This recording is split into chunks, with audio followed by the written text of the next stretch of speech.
Everybody, Andy here again. I just posted a tweet actually which made me think I should make a video about this, and the tweet says something along the lines of, don't you just hate all those writers, journalists, bloggers, internet content creators who fish for stories, or who fish for something to talk about or to make a video or to write a blog about.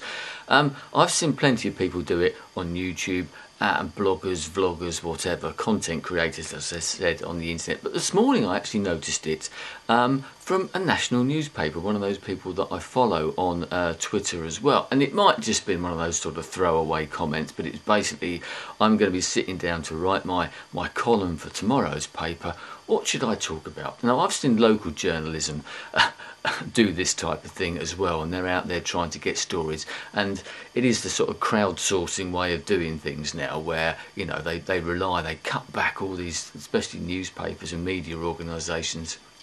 The old media organisations have cut back on their staff so much now that there's hardly anyone around, and they rely on people like you and me who use the internet, who use social media and Twitter and Facebook, but especially Twitter, I think, for stories. People tweet something and they pick, oh, hang on a minute, and they go out and dig around and find the story. They let other people, as I said, crowdsource the stories for them. But it's one of those that it's a slightly different thing, but those media organisations, they create content every single day. They have to do it. They release a daily paper or a news bulletin or a weekly paper or something like that. I don't like it, but I can understand it a little bit more. Where I do draw the line, and it does annoy me a bit, is where people who do this type of thing. Now, I've been making videos for very nearly 6 years. I write blogs occasionally, but I haven't written a blog for quite some time now. If you look at my page, it's basically just all the videos that I put up. I will put a link to it down there so you can have a look. Because I haven't got around to doing something. I haven't felt the need to write something. I could have done, but I haven't had the time or the inspiration, or, you know, or something like that. Or I've wanted to get out and do something else. But so many other people, vloggers, bloggers, content creators on the internet, as I keep saying, have this sort of schedule. Right, I'm going to put a video out on Tuesdays and Thursdays and Sundays, or something like that, or their own equivalent. They have to come up with something every single time. Now, there's going to come a time, it doesn't matter how good you are, when either the content goes down in quality, or they've got nothing to talk about, and they start creating things which may be not quite as good, or they have to start crowdsourcing their type of thing.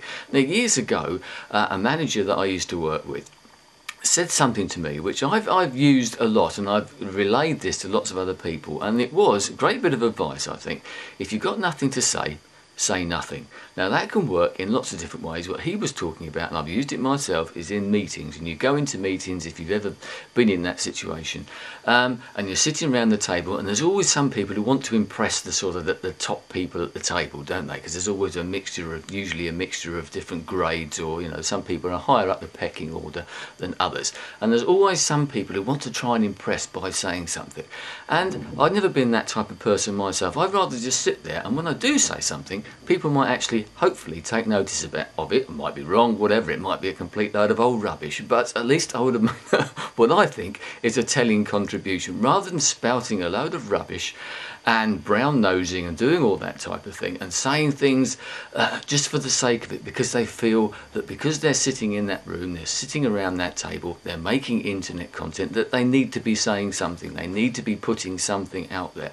That isn't the case. Sometimes it's the quality, not the quantity of what you said. So think about that, and as I said, it's one of those things that does annoy me. That's why I haven't made many videos recently. You probably noticed that. I could do, yes, topics come up, but I just don't get around to it. This one literally just comes off the tip of the tongue type of thing. Write a tweet, think, oh, I think I'll make a video out of that. I think about lots of other subjects that I could make videos about.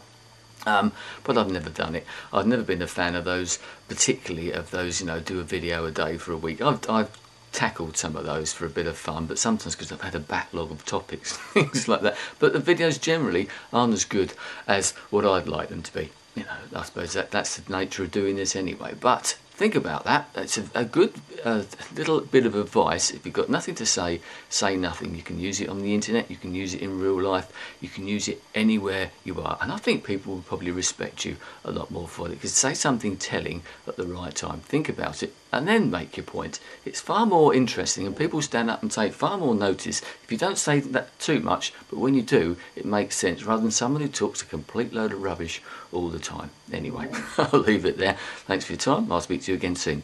Who knows when that might be, when the inspiration strikes. Cheers. Goodbye.